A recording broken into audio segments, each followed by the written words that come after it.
आज या ठिकाणी मंचावर उपस्थित केंद्रीय मंत्री माननीय श्री अनंत गीतेजी, या भागाचे पालकमंत्री श्री प्रकाशभाई मेहताजी, राज्याचे वित्त व नियोजन मंत्री आणि ज्यांनी आपल्या अर्थसंकल्पातून रायगड महोत्सवाच्या संकल्पनेची मुहूर्तमेढ केली ते माननीय सुधीर मुनगंटीवारजी, हा संपूर्ण रायगड महोत्सव ज्यांनी घडवून आणला आणि खऱ्या अर्थानं 16व्या शतकातलं जे वैभव आहे त्याचं साक्षीदार होण्याची आपल्याला संधी दिली, ते राज्याचे शिक्षण, उच्च शिक्षण व सांस्कृतिक कार्यमंत्री श्री विनोद तावडेजी, जिल्हा परिषदेचे अध्यक्ष श्री सुरेश टोकरे, सन्माननीय आमदार भरतशेठ गोगावले, जयंतराव पाटील, सुनीलजी तटकरे, विनायकराव मेटे, प्रशांतजी ठाकूर, सांस्कृतिक विभागाच्या सचिव श्रीमती वल्सा नायर, विभागीय आयुक्त श्री तानाजी सत्रे, या ठिकाणी विशेषत्वाने उपस्थित इतिहास तज्ञ श्री पांडुरंगजी बलकवडे, हे सगळं ज्यांनी साकारलं ते खऱ्या अर्थानं महाराजांचे सच्चे सेवक नितीन चंद्रकांत देसाई, या ठिकाणी उपस्थित श्री प्रशांत बुर्डे, श्री सुएज हक, जिल्हाधिकारी श्रीमती उगले, सर्व अधिकारी पदाधिकारी आणि उपस्थित सर्व भगिनी आणि बंधूंनो, मी आपल्या सगळ्यांच्या वतीनं सांस्कृतिक कार्यमंत्री श्री विनोद तावडे यांचं मनपूर्वक अभिनंदन करतो की ज्या छत्रपती शिवाजी महाराजांच्या आशीर्वादानं या महाराष्ट्राच्या सत्तेची सूत्र आमच्या हाती आली आणि ज्यांच्या साक्षीनं आम्ही शपथ घेतली होती की ज्याप्रमाणे छत्रपती शिवाजी महाराज हे रयतेचे राजे झाले, त्यांच्याच आशीर्वादानं आम्ही रयतेचे सेवक होऊन दाखवू, त्या छत्रपतींचा इतिहास या ठिकाणी पुनरुज्जीवित करण्याचं काम हे विनोदजींनी केलं आणि खऱ्या अर्थानं रायगडाच्या इतिहासामध्ये एक नवा अध्याय या महोत्सवाने आज या ठिकाणी सुरू झालाय, ही आपल्या सगळ्यांकरता आनंदाची आणि अभिमानाची गोष्ट आहे। या महाराष्ट्राला एक अतिशय वैभवशाली असा इतिहास आहे आणि ज्या काळामध्ये संपूर्ण मराठी मुलूक हा पारतंत्र्याखाली होता, अनन्यसाधारण अशा प्रकारचे अत्याचार होत होते आणि ज्यावेळी या भारत देशातले अनेक राजे राजवाडे हे मुघलांचे हस्तक म्हणून, गुलाम म्हणून त्यांनी दिलेल्या पदव्या भूषवून वावरण्यामध्ये अभिमान मानत होते, त्यावेळी आई जिजाऊंच्या आशीर्वादानं एक लहानसा बालक असलेले छत्रपती शिवाजी महाराज हे स्वराज्याच्या प्रेरणेनं पेटून उठतात आणि मुठभर मावळ्यांना हाती घेऊन स्वराज्याची शपथ घेतात आणि खऱ्या अर्थानं या ठिकाणी स्वराज्याची स्थापना करतात। ही जी आमच्या समाजातली हरवलेली विजिगीषू वृत्ती आहे, त्या वृत्तीला पुन्हा एकदा पुनर्स्थापित करण्याचं काम, आमचं शौर्य, आमचं तेज, आमचा क्षात्र धर्म याला पुनर्स्थापित करण्याचं काम या ठिकाणी या भारतामध्ये पुन्हा एकदा जर कोणी केलं असेल तर ते छत्रपती शिवाजी महाराजांनी केलं आणि त्यामुळे खऱ्या अर्थानं या देशाला, या महाराष्ट्राला स्वातंत्र्य काय असतं हे महाराजांनी त्या काळामध्ये आपल्याला दाखवून दिलं। पण केवळ शौर्यापुरतं त्यांचं राज्य मर्यादित नव्हतं, त्यांचं कार्य मर्यादित नव्हतं, तर एक राजा हा खऱ्या अर्थानं जनतेचा पालक कसा होऊ शकतो हे छत्रपतींनी आपल्याला दाखवून दिलं आणि छत्रपती शिवाजी महाराजांच्या काळातली कुठली वास्तू असो वस्तू असो प्रत्येक गोष्ट ही त्या त्या काळचा अतिशय शास्त्रीय पद्धतीने तयार केलेलं अशा प्रकारचे वास्तुशिल्पाचे नमुने हे आपल्याला पाहायला मिळाले। रयतेला काय हवंय त्याकरता मग पाण्याचं नियोजन असेल, सुरक्षेची व्यवस्था असेल, या ठिकाणी व्यापार झाला पाहिजे की ज्या माध्यमातून रोजगार तयार झाला पाहिजे, अशा वेगवेगळ्या गोष्टी छत्रपती शिवाजी महाराजांनी त्या काळामध्ये एक राजा म्हणून आपल्या समोर करून दाखवल्या।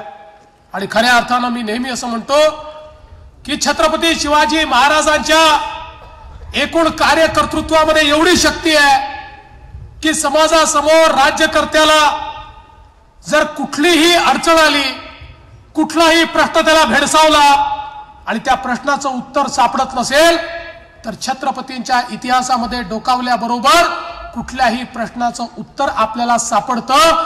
सर्वांगीण आणि सर्व रूपानं खऱ्या अर्थानं जाणता राजा ज्याला आपण म्हटलेला आहे ते जाणते राजे छत्रपती शिवाजी महाराज, आणि त्यांचा हा इतिहास हा खऱ्या अर्थानं आपल्याकरता अभिमानाचा असा इतिहास आहे।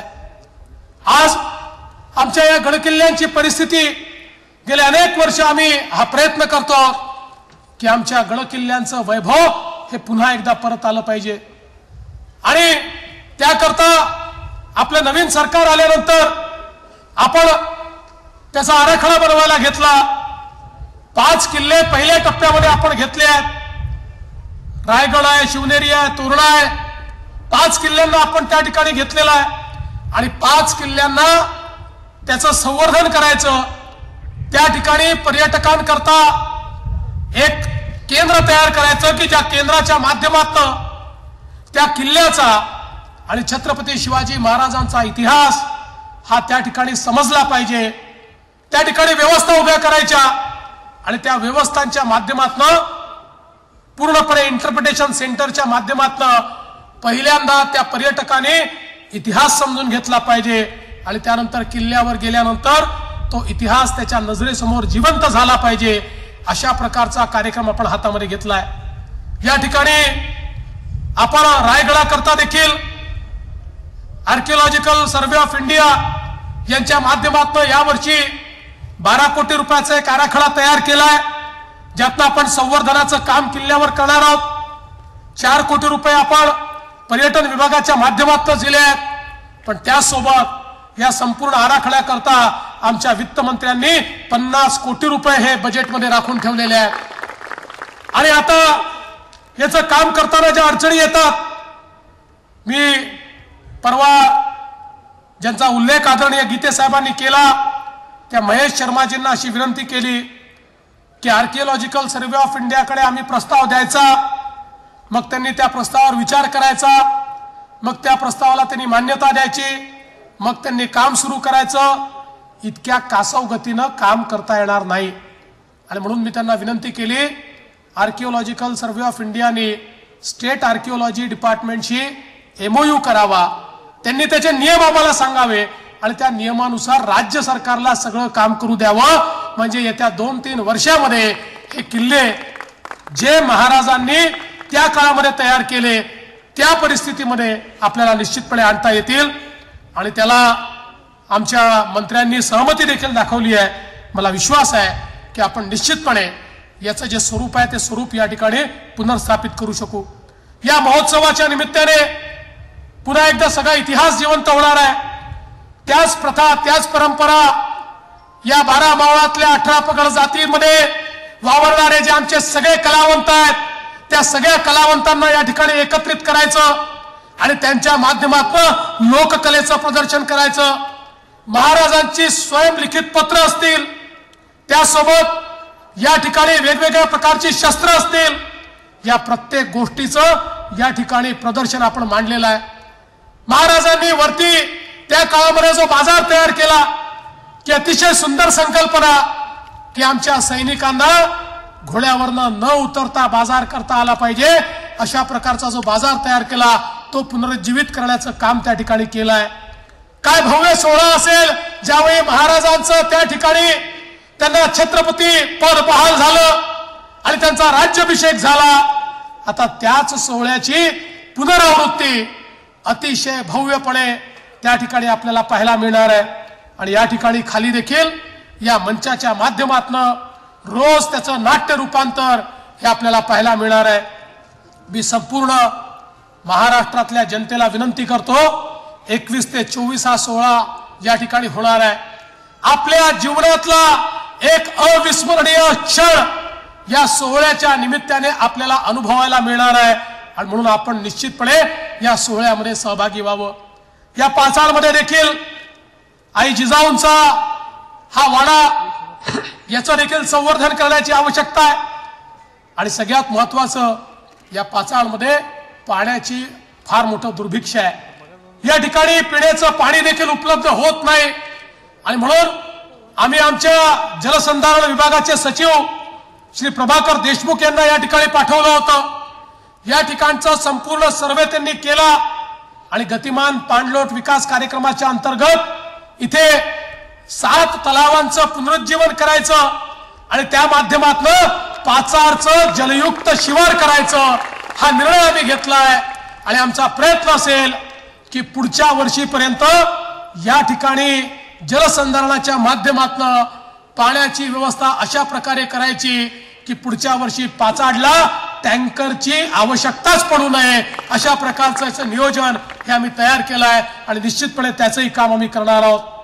मी या निमित्ताने आपल्याला विश्वास देतो, या ठिकाणी विनोदजी असतील, सुधीर भाऊ असतील, गीते साहेब आहेत, आम्ही सगळी मंडळी निश्चितपणे या भागाच्या विकासाकरता आणि छत्रपती शिवाजी महाराजांना खरी मानवंदना गीते साहेब ही त्या दिवशी होईल ज्या दिवशी खऱ्या अर्थानं त्या ठिकाणी आपण काहीतरी काम करून दाखवू आणि जे तुमच्या आमच्या मनामध्ये आहे की छत्रपतींच्या काळातला रायगड, तो रायगड तयार करण्याचा संकल्प आज आपण सगळे लोक मिळून या ठिकाणी घेऊ। आणि मला विश्वास आहे महाराजांचा एक मावळा आपण या ठिकाणी सांस्कृतिक मंत्री म्हणून दिलेला आहे, त्यांच्या नेतृत्वात निश्चितपणे हे काम अतिशय गतीने या ठिकाणी पूर्ण होईल। आणि त्याकरता भरत शेठ तुम्ही काळजी करू नका, सुधीर भाऊ बोलले असो का नसो, याला जेवढा निधी लागेल त्याच्या 1.5 निधी, जेवढा लागेल त्याच्या 1.5 निधी हा सदैव सुधीर भाऊ तयार ठेवतील, कारण ते छत्रपतींचेच मावळे आहेत,